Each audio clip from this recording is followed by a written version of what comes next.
ಪ್ರಿಯ ವೀಕ್ಷಕರಿಗೆಲ್ಲ ನನ್ನ ಆತ್ಮೀಯ ನಮಸ್ಕಾರಗಳು. ಪಾಸಿಟಿವ್ ಲೈಫ್ ನಾಲೆಡ್ಜ್ 333 ಚಾನೆಲ್ಗೆ ನಿಮ್ಮೆಲ್ಲರಿಗೂ ಹಾರ್ದಿಕ ಸ್ವಾಗತ. ಜೀವನಕ್ಕೆ ಬೇಕಾದ ಪ್ರಮುಖ ಪಾಠಗಳು, ಅಮೂಲ್ಯ ಅನುಭವಗಳು ಮತ್ತು ಜೀವನ ಜ್ಞಾನವನ್ನು ನಾವು ಈ ಚಾನೆಲ್ನಲ್ಲಿ ಹಂಚಿಕೊಳ್ಳುತ್ತೇವೆ. ಈ ವಿಡಿಯೋದಲ್ಲಿ ಬಳಸಲಾಗಿರುವ AI ವಿಜುವಲ್ಸ್ ಮತ್ತು ಚಿತ್ರಗಳು ಕೇವಲ ಉಲ್ಲೇಖಕ್ಕಾಗಿ ಮಾತ್ರ. ವಿಡಿಯೋವನ್ನು ಗಮನದಿಂದ ನೋಡಿ ಅದರಲ್ಲಿರುವ ಜ್ಞಾನವನ್ನು ನಮ್ಮ ಜೀವನದಲ್ಲಿ ಅಳವಡಿಸಿಕೊಂಡರೆ ಅದು ನಮಗೆ ತುಂಬಾ ಉಪಯುಕ್ತವಾಗುತ್ತದೆ.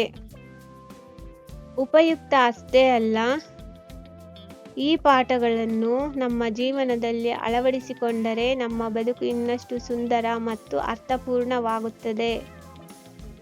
ಆದ್ದರಿಂದ ಬನ್ನಿ, ಕಲಿಯೋಣ ಮತ್ತು ಅಳವಡಿಸಿಕೊಳ್ಳೋಣ. ಈ ವಿಡಿಯೋವನ್ನು ಸಂಪೂರ್ಣವಾಗಿ ಕೊನೆಯವರೆಗೂ ವೀಕ್ಷಿಸಿ. ಧನ್ಯವಾದಗಳು. Thank you. ಬದುಕಿನಲ್ಲಿ ನಮಗೆ ಎಷ್ಟೊಂದು ಅನುಭವಗಳಾಗತ್ತಲ್ವಾ? ಅದರಲ್ಲೂ ಕೆಲವು ಕಷ್ಟದ ಅನುಭವಗಳು ನಮ್ಮನ್ನೇ ಅಲುಗಾಡಿಸ್ಬಿಡುತ್ತೆ. ಆದರೆ ಆ ಅನುಭವಗಳು ನಿಜವಾಗ್ಲೂ ನಮಗೆ ಏನು ಹೇಳ್ಕೊಡೋಕೆ ಪ್ರಯತ್ನಿಸ್ತಾ ಇರುತ್ತೆ? ಬನ್ನಿ, ಇವತ್ತಿನ ಈ ಚರ್ಚೆಯಲ್ಲಿ ಬದುಕು ನಮಗೆ ಕಳಿಸೋ ಈ ಗುರುಗಳ ಬಗ್ಗೆ, ಅಂದ್ರೆ ನಮ್ಮ ಸ್ವಂತ ಅನುಭವಗಳ ಬಗ್ಗೆನೇ ಇನ್ನಷ್ಟು ಆಳವಾಗಿ ಮಾತಾಡೋಣ. ವಾವ್, ಎಷ್ಟು ಅದ್ಭುತವಾದ ಮಾತು ಅಲ್ವಾ ಇದು. ಅಂದ್ರೆ ಲೈಫ್ ನಮಗೆ ಪಾಠ ಕಲಿಸೋಕೆ ಒಬ್ಬ ಟೀಚರ್ನ ಕಳಿಸುತ್ತೆ. ಆದ್ರೆ ಆ ಟೀಚರ್ ಬರೋದು ಅನುಭವ ಅನ್ನೋ ವೇಷದಲ್ಲಿ. ಸೊ ಇವತ್ತು ನಾವು ಮಾತಾಡೋಕೆ ಹೊರಟಿರೋ ವಿಷಯದ ತಿರುಳಿರೋದೇ ಈ ಒಂದು ಯೋಚನೆಯಲ್ಲಿ. ಹಾಗಾದ್ರೆ ಫಸ್ಟ್ ಪಾಯಿಂಟ್ಗೆ ಬರೋಣ. ಬದುಕು ಯಾಕೆ ಕಂಟಿನ್ಯೂಸ್ ಆಗಿ ನಮಗೆ ಹೊಸ ಹೊಸ ಚಾಲೆಂಜ್ಗಳನ್ನ, ಹೊಸ ಅನುಭವಗಳನ್ನ ಕೊಡ್ತಾನೇ ಇರುತ್ತೆ? ಸುಮ್ಮನೆ ಹಾಗೆ ಯೋಚನೆ ಮಾಡಿದ್ರೆ ಇದೆಲ್ಲ ಏನೋ ರ್ಯಾಂಡಮ್ ಆಗಿ ನಡೀತಾ ಇದೆ ಅಂತ ಅನಿಸ್ಬೋದು. ಆದರೆ ಖಂಡಿತ ಇಲ್ಲ, ಇದರ ಹಿಂದೆ ಒಂದು ಸ್ಪಷ್ಟವಾದ ಉದ್ದೇಶ ಇದೆ. ಏನದು ಅಂತ ನೋಡೋಣ ಬನ್ನಿ. ನಮ್ಮ ರಿಲೇಷನ್ಶಿಪ್ಸ್ ಇರ್ಬೋದು, ಕೆಲಸ ಇರ್ಬೋದು ಅಥವಾ ಬಿಸ್ನೆಸ್ ಇರ್ಬೋದು, ಇಲ್ಲಿ ಎದುರಾಗೋ ಪ್ರತಿಯೊಂದು ಚಾಲೆಂಜ್ ಕೂಡ ಬರೀ ಒಂದು ಅಡ್ಡಿ ಅಲ್ಲ, ಅದು ನಮ್ಮ ಬೆಳವಣಿಗೆಗೆಂದೇ ಸ್ಪೆಷಲ್ ಆಗಿ ಡಿಸೈನ್ ಮಾಡಿರೋ ಒಂದು ಪಾಠ. ಲೈಫ್ ನಮ್ಮನ್ನು ಇನ್ನೂ ಸ್ಟ್ರಾಂಗ್ ಮಾಡೋಕ್ಕಾಗಿಯೇ ಈ ಅನುಭವಗಳನ್ನು ಕೊಡ್ತಾ ಇರುತ್ತೆ. ಸರಿ, ಈಗ ಎರಡನೇ ಭಾಗ. ಬದುಕಿನ ಪ್ರಯಾಣದಲ್ಲಿ ಏಳು ಬೀಳುಗಳು ಅನ್ನೋದು ತುಂಬ ಕಾಮನ್. ನಾವು ಎಷ್ಟೇ ಬುದ್ಧಿವಂತರಿದ್ರು, ಎಷ್ಟೇ ಪ್ಲ್ಯಾನ್ ಮಾಡ್ಕೊಂಡಿದ್ರು, ಕೆಲವೊಂದು ಸಲ ಎಡವಿ ಬೀಳೋದು ಗ್ಯಾರಂಟಿ. ಇದು ಯಾಕೆ ಹೀಗೆ, ಮತ್ತೆ ಇದನ್ನ ನಾವು ಯಾವ ರೀತಿ ನೋಡಬೇಕು ಅನ್ನೋದನ್ನು ಅರ್ಥ ಮಾಡ್ಕೊಳ್ಳೋಣ. ಹೌದು, ನಾವು ಎಷ್ಟೇ ಜಾಣರಾಗಿದ್ರೂ ನಮ್ಮ ಲೈಫಲ್ಲಿ ಕೆಟ್ಟದ್ದು ಆಗೋದೇ ಇಲ್ಲ ಅಂತ ಹೇಳೋಕ್ಕಾಗಲ್ಲ. ಬೀಳೋದು, ಎಡವೋದು ಎಲ್ಲರ ಜೀವನದಲ್ಲೂ ಇದ್ದಿದ್ದೆ. ಇದು ಒಪ್ಕೊಳ್ಳೋಕೆ ಸ್ವಲ್ಪ ಕಷ್ಟ ಆಗ್ಬೋದು, ಆದರೆ ಇದನ್ನು ಒಪ್ಕೊಂಡಾಗಲೇ ನಮ್ಮ ಮುಂದಿನ ಬೆಳವಣಿಗೆ ಶುರುವಾಗೋದು. ಇಲ್ಲಿ ಒಂದು ಮುಖ್ಯವಾದ ವ್ಯತ್ಯಾಸ ಇದೆ. ಕಷ್ಟ ಬಂದಾಗ ನಾವು ಅದಕ್ಕೆ ಹೇಗೆ ರಿಯಾಕ್ಟ್ ಮಾಡ್ತೀವಿ ಅನ್ನೋದರಲ್ಲೇ ಎಲ್ಲ ಇದೆ. ಕೆಲವರು ಧೈರ್ಯವಾಗಿ 2 ಹೆಜ್ಜೆ ಮುಂದೆ ಹೋಗ್ತಾರೆ, ಆದರೆ ಏನೋ ಒಂದು ಸಣ್ಣ ಡೌಟ್ ಬಂದ ತಕ್ಷಣ 1 ಹೆಜ್ಜೆ ಹಿಂದೆ ಬಂದ್ಬಿಡ್ತಾರೆ.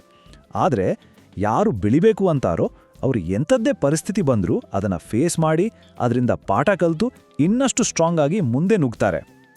ಅಬ್ಬಾ, ಎಂಥ ಅದ್ಭುತವಾದ ಮಾತು!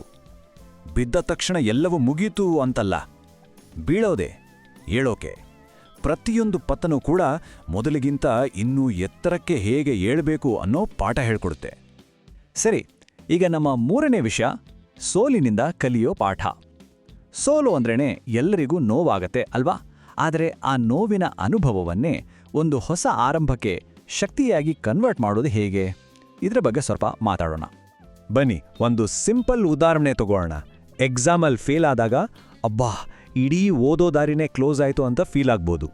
ಆ ಕ್ಷಣಕ್ಕೆ ಅದೊಂದು ಫುಲ್ ಸ್ಟಾಪ್ ಥರನೇ ಕಾಣುತ್ತೆ. ಆದರೆ ಆ ಟೈಮ್ನಲ್ಲಿ ನಾವು ಕೇಳ್ಕೊಳ್ಬೇಕಾದ ಇಂಪಾರ್ಟೆಂಟ್ ಪ್ರಶ್ನೆ, ಛೇ ನನಗೆ ಯಾಕೆ ಹೀಗಾಯಿತು ಅಂತಲ್ಲ, ಯಾಕಂದರೆ ಅದರಿಂದ ಬರೀ ನಿರಾಸೆ ಸಿಗುತ್ತೆ. ಅದರ ಬದಲು ನಾನು ಯಾಕೆ ಸೋತೆ, ಎಲ್ಲಿ ತಪ್ಪು ಮಾಡಿದೆ, ಈ ಅನುಭವದಿಂದ ನಾನೇನು ಕಲಿಬಹುದು ಅಂತ ನಮ್ಮನ್ನು ನಾವೇ ಪ್ರಶ್ನೆ ಮಾಡ್ಕೋಬೇಕು.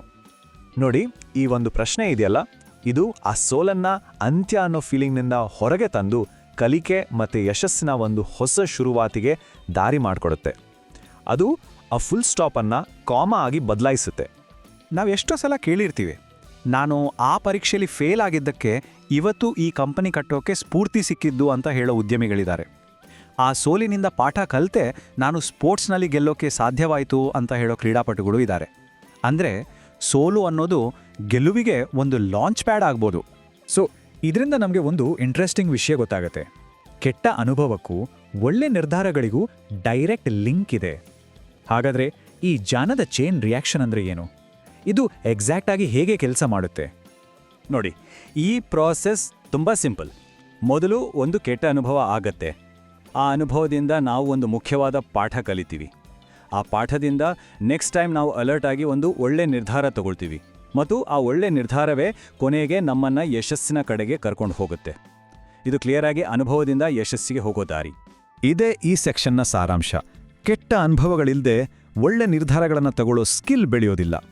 ಸೋತಾಗ್ಲೇ ಅಲ್ವಾ ಗೆಲ್ಲೋಕೆ ಬೇಕಾದ ನಿಜವಾದ ಬುದ್ಧಿ ಮತ್ತೆ ಧೈರ್ಯ ಬರೋದು.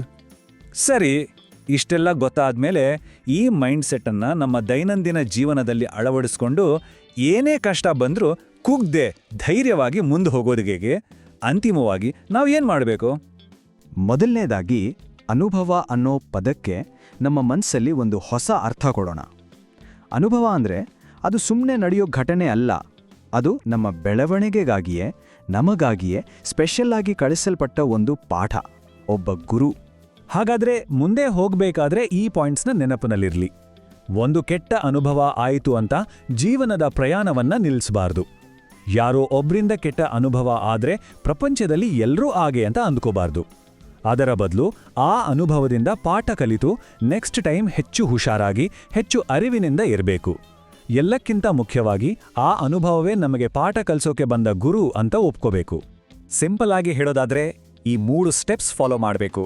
ಮೊದಲು ಪಾಠವನ್ನ ಸ್ವೀಕರಿಸಿ, ಎರಡನೇದು ಆ ಗುರುವಿನಿಂದ ಕಲಿಯಿರಿ, ಕೊನೆಯದಾಗಿ ಧೈರ್ಯವಾಗಿ ಪ್ರಯಾಣವನ್ನ ಮುಂದುವರಿಸಿ.